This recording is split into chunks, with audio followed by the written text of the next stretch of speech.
This is Dennis's office. There must be some clues around. Come on, Sam, keep it together. You can solve this. After waking up in a hotel room early on in Twin Mirror, your shirt covered in blood and the memories of the previous night's events shrouded in fog, That's not good. developer Dontnod's latest adventure initially seems less like a whodunit and more like a you-done-it. What did I do? Unfortunately, that's about as suspenseful as things ever get. While there's no shortage of intrigue at its outset, Twin Mirror's lean running time leaves little room to flesh out all of its characters You don't get to know anyone. or introduce any form of misdirection to its mystery, robbing the reveals in its closing chapters of any real weight or surprise as a result.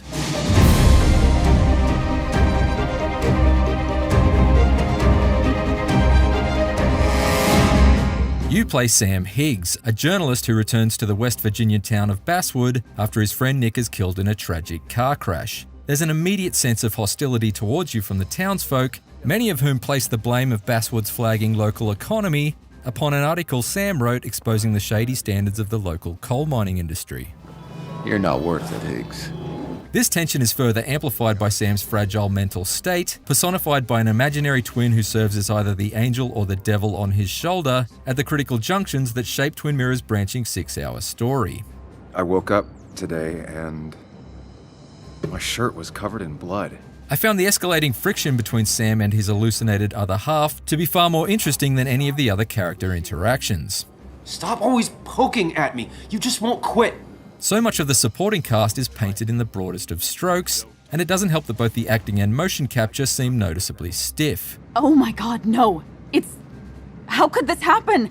I never really felt invested in any of these people, and thus none of the major decisions ever presented any form of moral conflict. Still not a fan of being touched? At times, Sam will retreat from reality into his mind palace, a dreamlike realm where shimmering crystalline shards arrange themselves into fragments of Sam's memory. At first, these sections seem like a safe haven, but as Sam's anxiety intensifies over the course of his investigation, they soon transform into nightmarish voids. These sections are constructed with clumsy chase sequences and overly simplistic environmental puzzles, but their atmosphere at least introduces a welcome jolt of trepidation to Twin Mirror's otherwise fairly sedate mood. Sam's mind palace can also be used as a tool on the handful of occasions you need to reconstruct the sequence of events at a crime scene. I need to find out what really happened. Adjusting a set of variables and then watching how each permutation plays out. Although there's always a variety of conclusions to arrive at, only one of them is ever the correct one that will advance the story, meaning that these crime scene recreations are less about drawing your own conclusion, as they are arbitrarily swapping around their individual components until you get it right. Only one simulation fits the evidence. While I was disappointed at the lack of any real deduction required, at least I felt some agency during these reconstructive sequences. The same can't really be said for Twin Mirror's evidence gathering, which for the most part amounts to shuffling around a given location and hunting for every last white button prompt in order to trigger the crime scene reconstruction, while Sam mumbles observations with all the wit and insight of a teenager's tweets. Reminds me of a girl I met. She could only eat chips when she had stomach aches. Okay, not sure if that needed to be said. Cowboy must have lost his keys.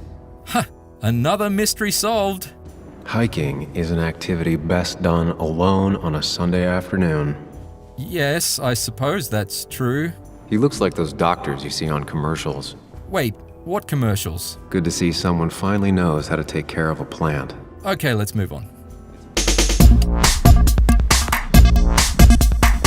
Possibly the only major surprise I uncovered in Twin Mirror is its apparent reverence for Pac-Man. The classic arcade pellet chomper from the 80s is almost everywhere you look. There's a Pac-Man arcade machine in Sam's Mind Palace. There's a Pac-Man arcade machine in cherished photos. There's a Pac-Man recreated by post-it notes on the wall of the local newspaper office, and, I'm happy to report, there's a fully playable game of Pac-Man in the local pub. Oddly enough, there are also clear parallels to be made between Pac-Man and Sam. Sam spends a lot of his time wandering around his environment looking for white dots, a lot like Pac-Man. Sam depends on pills in order to help him confront the ghosts of his past, a lot like Pac-Man. If Sam tries to leave the confines of an investigation area, he immediately returns to the same area, a lot like Pac-Man. And if you feel like I'm reaching too much with this analogy, consider this. In an early flashback, Sam's friend Nick straight up tells him, You're a lot like Pac-Man, Sam. I don't really know how much of Pac-Man's pizza-shaped presence is by design or purely coincidental, but what I do know is that I spent far more time puzzling over why the developers seemingly drew so much inspiration from a 40-year-old arcade icon when crafting their modern story-driven psychological thriller than I spent analysing the actual plot. Video games are the realm of the young. The truth is that Twin Mirror's central murder mystery is exceedingly straightforward, low on surprises and staggeringly small in scope. I played through the story twice, making different decisions each time, and although the second ending revealed slightly more than the first, both arrived at unfulfilling and entirely predictable conclusions that didn't even come close to blowing the doors off my mind palace.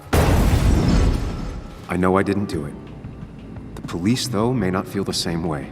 Twin Mirror is a frustratingly uneven adventure. It feels slow-paced yet ends too quickly, it features a wide cast of characters but doesn't give them enough depth, and it presents you with crimes to investigate without letting you play much of a role in solving them. The back and forth between Sam and his double provides the odd enjoyably tense moment, I can't just run from whatever this is. and the Mind Palace sections at least provide a welcome change of pace, but the overarching narrative doesn't so much as gradually ramp up to a startling climax as skid and thud into a clearly signposted dead end. Same old boring basswood. It's quiet here, So quiet, there's no rush hour, I guess. right?